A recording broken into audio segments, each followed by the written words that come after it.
सुबह सुबह आज करीब 60 बुलडोजर के साथ अहमदाबाद में बड़ी डिमोलिशन ड्राइव जो है वो चलाई जा रही है। हर तरफ आपको सिर्फ और सिर्फ पुलिस जवान नजर आएंगे।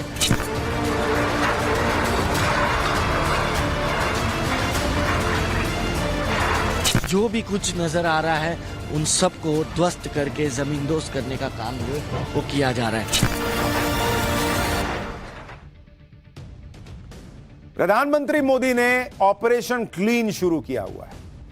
ना तो यहां आतंक के समर्थक रह सकते हैं, ना ही अवैध बांग्लादेशी और पाकिस्तानी। पहलगाम हमले के बाद आज गुजरात में अवैध बांग्लादेशियों के खिलाफ सबसे बड़ी बुलडोजर स्ट्राइक हुई है।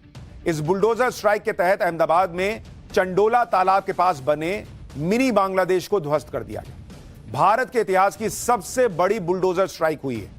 इसकी एक एक तस्वीर आपको दिखाऊंगा। पहले देखिए अहमदाबाद में बुलडोजर स्ट्राइक के लिए कितने बड़े लेवल पर तैयारी की गई थी। आप देखिए ना भाई, लाइन से बुलडोजर लगे। अवैध घरों को ध्वस्त करने के लिए 72 बुलडोजर लगाए गए। अवैध घरों के मलबे को साफ करने के लिए 200 डंपर तैनात किए गए। 1000 से ज्यादा नगर निगम कर्मचारियों को ड्यूटी पर लगाया गया। किसी भी तरह के विरोध से निपटने के लिए 2000 से ज्यादा पुलिसकर्मियों को तैनात किया गया। बुलडोजर स्ट्राइक के दौरान कुछ घंटों के अंदर 1000 से ज्यादा अवैध निर्माण मिट्टी में मिला दिया गया। यानी लगातार अवैध तौर पर रह रहे बांग्लादेशियों पर ताबड़तोड़ एक्शन हो रहा है बीजेपी शासित राज्यों में। आपको अहमदाबाद में हुई बुलडोजर स्ट्राइक की एक एक तस्वीर दिखाता हूं। आज होने वाले बुलडोजर एक्शन की तैयारी बीती रात ही पूरी कर ली गई थी। चंडोला तालाब इलाके के पास बने मिनी बांग्लादेश को नक्शे से मिटाने के लिए बुलडोजर 2000 से ज्यादा पुलिसकर्मियों के साथ वहां पहुंचे। 200 से ज्यादा डंपर वहां खड़े थे। 2, 4, 10 नहीं, पूरे 70 बुलडोजर एक्शन में दिखाई दिए। आज सुबह बुलडोजर स्ट्राइक शुरू होते ही पूरे इलाके में अवैध तौर पर रह रहे बांग्लादेशियों के अवैध घरों को मिट्टी में मिला दिया गया। बुलडोजर की मदद से एक के बाद एक सभी अवैध घरों को जमींदोज कर दिया गया। कुछ घंटों तक चली बुलडोजर स्ट्राइक के बाद अहमदाबाद में अवैध बांग्लादेशियों के लिए बसाया गया मिनी बांग्लादेश मलबे में तब्दील हो गया। ड्रोन कैमरे से ली गई आप तस्वीर देखिए बॉस, पूरा इलाका मलबे में तब्दील हुआ दिख रहा है। लेकिन नरेंद्र मोदी का क्लियर मैसेज है, बहुत हो गया, बहुत हो गया, अपने यहां जाओ रहो वहां बांग्लादेश में। अहमदाबाद के चंडोला तालाब इलाके में हुई बुलडोजर स्ट्राइक पर ग्राउंड जीरो से हमारे सहयोगी की रिपोर्ट देखिए, फिर आपको बताता हूं कितने अवैध बांग्लादेशी डिटेन किए गए। बांग्लादेशियों का अड्डा बन चुके चंडोला तालाब में बुलडोजर कार्रवाई तक चल रही है। एक दिन पहले ठीक यहाँ पर इन सभी मकानों की बिजली काटी गई थी और सुबह सुबह आज करीब 60 बुलडोजर के साथ अहमदाबाद में बड़ी डिमोलिशन ड्राइव जो है वो चलाई जा रही है। हर तरफ आपको सिर्फ और सिर्फ पुलिस जवान नजर आएंगे। करीब 2000 से अधिक पुलिस जवानों के साथ आप देखेंगे यहाँ पर किस तरीके से ये डिमोलिशन ड्राइव जो है वो चल रही है। चाहे अवैध तरीके से खड़ा किया गया धर्मस्थल हो या मकान हो या दुकान हो या फार्म हाउस हो, जो भी। अहमदाबाद में बुलडोजर स्ट्राइक से पहले चंडोला तालाब के पास बने मिनी बांग्लादेश से करीब 500 अवैध बांग्लादेशियों को भी डिटेन किया गया। ये देखिए, सब लाइन से बैठा के रखे गए।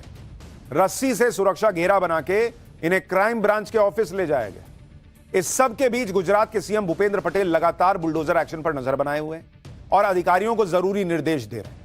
गुजरात के गृह मंत्री, उनका कहना है कि इनमें से ज्यादातर लोगों के डॉक्यूमेंट चेक किए गए तो इनके फर्जी डॉक्यूमेंट बंगाल के बने हुए थे। अहमदाबाद के मिनी बांग्लादेश कहे जा रहे इलाके पर शुरू हुई बुलडोजर स्ट्राइक को रोकने के लिए कुछ लोग गुजरात हाईकोर्ट चले गए। हाईकोर्ट में हुई सुनवाई के दौरान याचिकाकर्ताओं ने बुलडोजर एक्शन को असंवैधानिक और अवैध बताया। इस एक्शन को सुप्रीम कोर्ट के निर्देशों का उल्लंघन बताया। यह भी आरोप लगाया कि इलाके में रहने वाले लोगों को नोटिस और समय देने की प्रक्रिया नहीं अपनाई गई। इस पर गुजरात के एडवोकेट जनरल ने दलील दी कि पहलगाम हमले के बाद यह मामला राष्ट्रीय सुरक्षा से जुड़ा था, इसलिए कार्रवाई जरूरी थी। गुजरात सरकार की तरफ से यह भी दलील दी गई कि जिस इलाके में कार्रवाई की गई वहां अवैध बांग्लादेशी घुसपैठियों ने कब्जा किया था और कई असामाजिक गतिविधियां चल रही थी। यह भी दलील दी गई कि यह सिर्फ अतिक्रमण हटाने की सामान्य कार्रवाई नहीं है, बल्कि संवेदनशील खुफिया जानकारी के आधार पर कार्रवाई की गई। आगे गुजरात सरकार के एडवोकेट जनरल ने दलील दी कि जनता की सुरक्षा और राष्ट्रीय हित सर्वोपरि है, इसलिए यह विशेष अभियान चलाया गया। दोनों पक्षों की दलील सुनने के बाद हाईकोर्ट ने अहमदाबाद नगर निगम की कार्रवाई पर स्टे लगाने से इनकार कर दिया और याचिका को खारिज कर दिया। लेकिन आप सोचिए बॉस कि इस देश में ऐसे लोग हैं कि अवैध तौर पर रह रहे बांग्लादेशियों के लिए कोर्ट चले गए। गुजरात हाईकोर्ट में बुलडोजर स्ट्राइक पर स्टे लगाने की याचिका खारिज होने पर गुजरात के गृह राज्य मंत्री हर्ष सांघवी ने ट्वीट किया कि इंसाफ हुआ। गुजरात हाईकोर्ट ने अवैध प्रवासियों पर सरकार की कार्रवाई के खिलाफ कांग्रेस समर्थकों की याचिका खारिज कर दी। बांग्लादेशियों पाकिस्तानियों को बचाने का उनका एजेंडा नाकाम हो गया।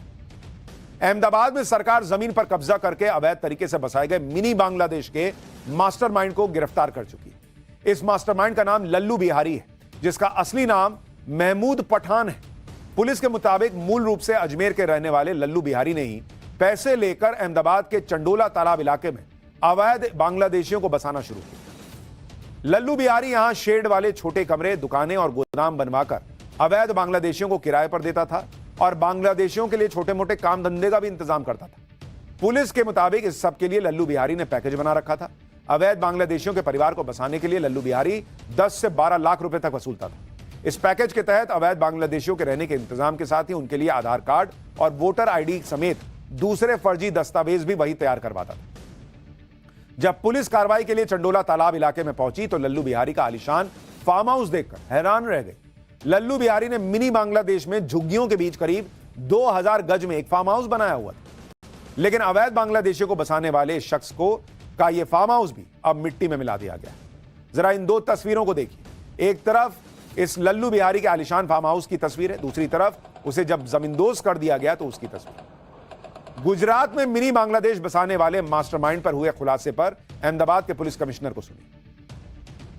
ये जो एरिया है, लल्लू बिहारी नाम से एक जो आदमी जिसकी पहचान थी, वो इतना ज्यादा एरिया एनक्रोच किए हुए है कि वो फाइनेंस का धंधा करता था। उसने यहाँ दुकानें बना ली थी, अपना मकान बड़ा आलीशान सा बनाया हुआ था, एक घोड़ा भी उसके पास से मिला है। अभी आप देखोगे तो यहाँ 200 से ज्यादा ऑटो रिक्शा वो रखता था, उनको भाड़े ऊपर देता था। इनफैक्ट उसका फाइनेंस का बड़ा बिग बिजनेस बताते हैं।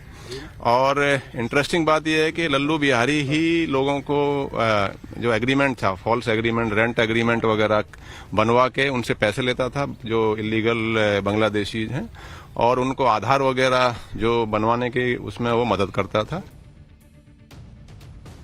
पाकिस्तानियों को भारत छोड़ने के लिए आज तक का अल्टीमेटम दिया गया था, जिसके लिए तहत यूपी से लेकर दिल्ली और महाराष्ट्र से लेकर गुजरात तक पूरे देश में पाकिस्तानियों भारत छोड़ो अभियान शुरू हो गया। आज के बाद जो भी पाकिस्तानी भारत में मिलेगा उसके खिलाफ सख्त एक्शन होगा। लेकिन यूपी में सीएम योगी ने ऐसा इंतजाम कर दिया है कि पाकिस्तानियों के खिलाफ एक्शन की जरूरत ही नहीं पड़ेगी, क्योंकि योगी सरकार का दावा है कि यूपी से सिर्फ एक पाकिस्तानी को छोड़कर बाकी सभी पाकिस्तानियों को वापस भेजा जा चुका है, और जो बच गया है उसे भी 30 अप्रैल तक सीमा पार करा दिया जाएगा।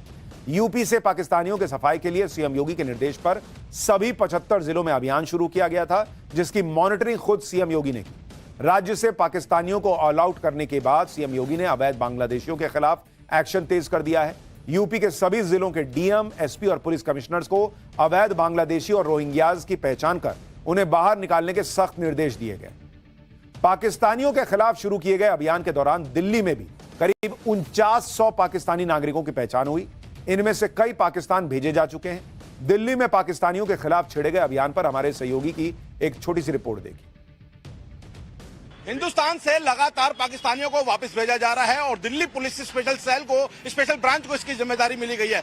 आप देख सकते हैं यहाँ पर एक महिला है जो जिन्होंने मास्क पहना हुआ है। ये महिला जो है वो पाकिस्तान से आई है और यहाँ पर इनकी शादी हुई है और अब इस महिला को यहाँ से वापस भेजा जा रहा है। हालांकि महिला ये गर्भवती है, लेकिन यानी अवैध बांग्लादेशी हो या कोई पाकिस्तानी हो, सबको किक आउट किया जा रहा है कि निकलो घर से, निकलो यार, जाओ यहां से। एक तरफ पाकिस्तानियों और अवैध बांग्लादेशियों पर एक्शन हो रहा है, दूसरी तरफ पाकिस्तान की बोली बोलने वालों पर भी शिकंजा कसना शुरू हो गया। असम में AIUDF यानी all India United democratic front के विधायक अमीनुल इस्लाम समेत 27 लोगों को देश विरोधी बयानबाजी के आरोप में गिरफ्तार किया जा चुका है। अमीनुल इस्लाम ने पंचायत चुनाव के प्रचार के दौरान पहलगाम हमले के लिए केंद्र सरकार को जिम्मेदार ठहराने की कोशिश की। असम सरकार के मुताबिक भारत विरोधी बयानबाजी के आरोप में उन्हें गिरफ्तार किया गया और ऐसे लोगों के खिलाफ राजद्रोह का केस दर्ज किया गया है। जरूरत पड़ने पर NSA भी लगाया जाएगा। यूपी में भी देश विरोधी बयानबाजी के आरोप में 2 लोगों के खिलाफ देशद्रोह का केस दर्ज किया गया है, जिसमें एक लोक गायिका और लखनऊ यूनिवर्सिटी की प्रोफेसर शामिल है। यानी नरेंद्र मोदी इस वक्त, मैंने आपको कहा ना, वो कुछ भी गलत देश के खिलाफ हो उसे बर्दाश्त करने के मूड में नहीं है।